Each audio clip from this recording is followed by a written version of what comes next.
আমার নাম পরিণীতা। আমার বাসা সিলেট। আমি মধ্যবিত্ত পরিবারের মেয়ে। আমি অনেক কষ্টে বড় হয়েছি। বাবা জমিতে কাজ করত এবং মা বাবার সাথে সাহায্য করত, পাশাপাশি হাতের কাজ করত। এভাবে আমাদের অনেক হাসি খুশিতে দিন কাটছিল। হঠাৎ বাবা অসুস্থ হয়ে পড়ল। গ্রামের ডাক্তার দেখালাম। তিনি বললেন রক্ত নেই, শরীর অনেক দুর্বল। আমি গ্রামে রক্ত খোঁজ করেও কোথাও পেলাম না। আমি একটা গাছের নিচে বসে কান্না করতেছিলাম। তারপর আমার এক বন্ধু শুভ বলল তার নাকি শহরে এক পরিচিত আত্মীয় আছে যে নাকি ব্লাড ব্যাংকে কাজ করে। তারপর আমি তার কাছে যাই। তিনি আমার নাম জিজ্ঞাসা করলো। আমি বললাম পরিণীতা। আমি বললাম শুভ আপনার কথা আমাকে বলেছিল। তিনি বললেন হ্যাঁ আমি জানি, শুভ আমাকে ফোন দিয়েছিল, তোমার বাবার জন্য রক্তের দরকার। আমার নাম দীপ। আমার ব্লাড ব্যাংকে তোমার বাবার গ্রুপের রক্ত আছে, তুমি চিন্তা করো না। তারপর তিনি বলল বাহ, তোমার নামটা তো অনেক সুন্দর, তুমি দেখতেও পরীর মতো সুন্দর। আমার অনেক খারাপ লাগা কাজ করেছিল। আবার উনি কি রকম জানি বাঁকা বাঁকা চোখ করে আমার শরীরের প্রত্যেক অঙ্গ দেখতে লাগলো। উনি বলল পরি, তোমার বডি ফিটনেস তো অনেক ভালো। তারপর দীপ বলল শোনো পরি, রক্ত ম্যানেজ করে দেব একটা শর্তে। পরিণীতা, তোমার এক রাত আমার সাথে কাটাতে হবে। আমি প্রথমে রাজি হইনি। আমার মাথায় আকাশ ভেঙে পড়ল। শুধু ভাবলাম কিভাবে আমি এটা করব, কিন্তু আর কোনো উপায় তো দেখি না।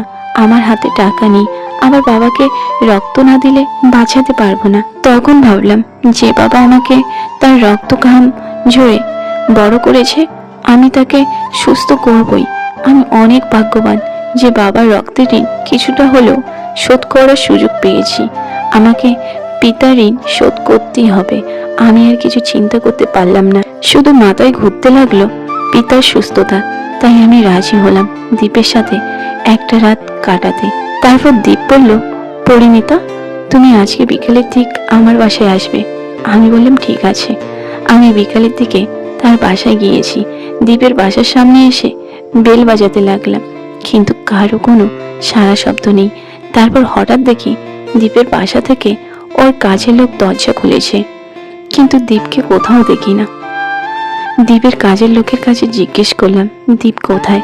কাজের লোক প্রথমে চুপ করেছিল, তারপর আমার দিকে তাকিয়েছিল আর কি যেন আমাকে ইশারা করছিল, কিন্তু আমি প্রথমে বুঝতে পারিনি। তারপর বুঝতে পারলাম সে আমাকে দীপের ঘরে যেতে বারণ করেছে, কিন্তু তার কোনো কথা না শুনে আমি বলি দীপ কোথায়। তখন কাজের লোক বলল স্যার উপরে। আমি বললাম ঠিক আছে। তারপর দীপের দরজার কাছে গেলাম। দরজা ধাক্কা দিতেই খুলে গেল। রুমের ভিতরে দেখে অন্ধকার। আমি দীপের নাম ধরে ডাকতে লাগলাম, কিন্তু কোনো সাড়া শব্দ নেই। হঠাৎ করে দীপ ওয়াশরুম হতে বেরিয়ে আসলো আর বলল আরে পরি ডার্লিং, এসো এসো, ভিতরে এসো। আমার অনেক ভয় করতে লাগলো, হাত পা ভয়ে ঠান্ডা হয়ে গেছে, মুখে কথা আটকে যেতে লাগলো। আমার হাত ধরে দীপ রুমের ভিতরে নিয়ে যায়। তারপর আমাকে বলে তুমি বসো, আমি আসি। দেখি হাতে একটা মম আর মদের বোতল। তারপর দেখি দুইটা গ্লাসে মদ ঢাললো। আমি বললাম দুটো মদের গ্লাস কাদের দীপ? দীপ বলল তোমার আর আমার। আমি বললাম দীপ আমি মদ খাই না। তারপর জোর করে আমাকে মদ খাইয়ে দিল। তারপর আমাকে একটা শাড়ি দিল আর বলল তুমি এই শাড়িটা পরে এসো পরিণীতা। আমি শাড়ি পরে সামনে আসলাম। তারপর আমাকে জোরে খাটের উপর ধাক্কা দিয়ে ফেলে দিল। দীপ আমার কপালে কিস করতে লাগলো। আমার শাড়ি ধীরে ধীরে খুলতে লাগলো। আমার লুলের কাঁটা খুলে ফেললো। আমার চুলে কিস করলো। আমার ঠোঁটে চুমু দিতে লাগলো। আমিও কিছুটা উত্তেজিত হলাম আর আমিও দীপের ঠোঁটে চুমু দিতে লাগলাম। তারপর সে আমার সাগরে মুখ দিয়ে চাটতে শুরু করলো। আমি বললাম আমি আর পারছি না দীপ। দীপ কোনো কথা শুনলো না আমার। দীপ আমার সাগরে ডুবতে ব্যস্ত।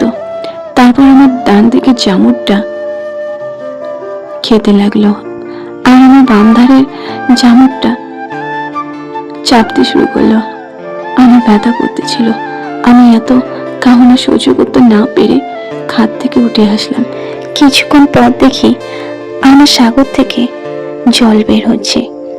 আবার দীপ আমাকে কোলে করে খাটে শোয়ালো। তারপর দীপ ওর বেগুন বের করে আমার সাগরের ভেতরে ঢোকালো, আমাকে করতে শুরু করলো। আমি ব্যথায় জোরে জোরে কান্না করতে লাগলাম, কিন্তু সে থামলই না, আমাকে করতে লাগলো।